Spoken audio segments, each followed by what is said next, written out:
এবারে আমি বলবো সেকেন্ড কারণ, যে আর কি কারণে আমাদের ওয়েট গেইন হয় না।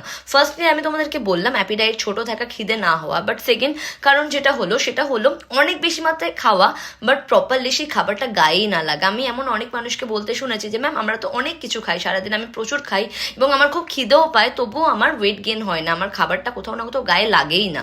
এক্স্যাক্টলি, এটা একটা ভীষণ বড় কারণ ওয়েট গেইন না হওয়ার।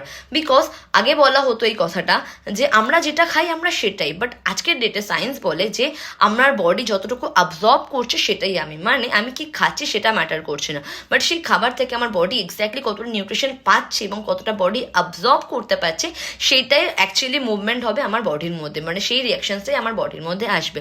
মানে আমি যদি হেলদি প্রপারলি টাইম মেনটেন করে খাই, প্রপার হেলদি ওয়েতে সবটাকে মেনটেন করি, ডিভাইডেড করে নিই আমার ক্যালোরি কন্টেন্ট এবং সবটা প্রপারলি যদি মেনটেন করতে পারি, তাহলে আমার ওয়েট গেইন হওয়া পসিবল। এবং এই ক্ষেত্রে না অনেক সময় অনেকের চাপা একটা গ্যাসের সমস্যা থাকে, মানে ডাইজেস্টিভ ট্র্যাকের প্রবলেমস থাকে, যেটা আমরা বুঝতেই পারি না। তো সবার আগে আমাকে চেক করতে হবে যে আমার কি কোনো ডাইজেস্টিভ প্রবলেম আছে, বা আমার কি চাপা কোনো গ্যাস আছে, বা কনস্টিপেশনের কোনো সমস্যা আছে।